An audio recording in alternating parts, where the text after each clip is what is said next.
성접대와 뇌물수수 혐의로 기소된 김학의 전 법무부 차관이 2심 재판을 다시 받게 됐습니다. 파기환송 판결과 함께 보석도 허가되면서 김 전 차관은 조금 전 석방됐습니다. 취재기자 연결합니다. 강희경 기자. 네, 대법원입니다. 네, 먼저 김학의 전 차관, 조금 전 서울구치소에서 석방됐죠?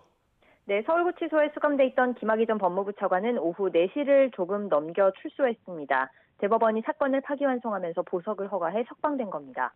취재진에 이어지는 질문에는 아무 답을 하지 않았습니다. 직접 들어보겠습니다. 이번 판결 어떻게 생각하세요? 김학의 동영상 속 본인 아니라고 생각하세요? 앞서 대법원은 특정범죄가중처벌법상 뇌물 혐의로 기소된 김 전 차관의 상고심에서 징역 2년 6개월을 선고한 원심 판결을 깨고 사건을 서울고등법원으로 돌려보냈습니다. 재판부는 증인이 법정 증언 전 검찰에 소환돼 면담을 한 뒤 재판에서 기존 입장을 바꿔 김 전 차관에게 불리한 진술을 했는데 이 과정에서 수사기관의 회유나 압박, 답변 유도나 암시 등의 영향을 받아 진술을 바꿨을 가능성을 배제하기 어렵다고 밝혔습니다. 그러면서 증인에 대한 회유나 압박 등이 없었다는 사정을 검사가 구체적인 방법으로 증명해야 증인 진술의 신빙성을 인정할 수 있다고 지적했습니다. 2심 재판에서 이 부분을 다시 심리해야 하고 검찰이 지적받은 부분을 증명해야 유죄 판단이 유지될 수 있다는 겁니다. 대법원은 이번 판단에 대해 검사가 증인을 사전 면담한 이후에 이루어진 증언의 신빙성과 판단 기준을 판시한 최초 판결이라고 설명했습니다.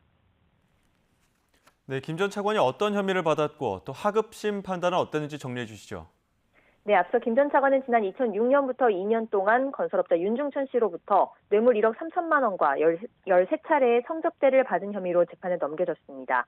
2003년부터 2011년까지 스폰서 역할을 한 다른 사업가 최모 씨로부터 4,900여만 원을, 모 저축은행 회장 김모 씨로부터 1억 5천여만 원의 금품을 받은 혐의도 받습니다.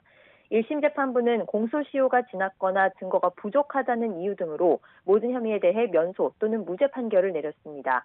하지만 2심은 스폰서 뇌물 가운데 4,300만 원에 대해서는 유죄를 인정해 징역 2년 6개월과 벌금 500만 원, 추징금 4,300만 원을 선고하고 김 전 차관을 법정 구속했습니다.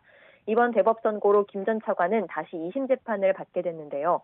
검찰 김학의 특별수사단은 증인 사전 면담이 검찰 사건 사무규칙에 따른 적법한 조치였고 회유나 압박은 전혀 없었다며 파기환송심에서 유죄를 입증하도록 최선을 다하겠다고 강조했습니다. 김 전 차관의 뇌물 성접대 사건은 현재 불법 출국금지 사건으로 반전돼 수원지검에서 수사가 계속 이어지고 있습니다. 김 전 차관 재조사 직전 해외로 출국하려는 김 전 차관을 제지하는 과정에서 불법 행위가 있었다는 정황이 발견돼 검찰이 수사를 진행하고 있는데요. 이성윤 서울중앙지검장과 이규원 검사 등이 이미 재판에 넘겨졌고 이광철 청와대 민정비서관은 수원지검 수사팀에서 기소방침을 대검에 보고한 것으로 전해졌습니다. 지금까지 대법원에서 YTN 강희경입니다.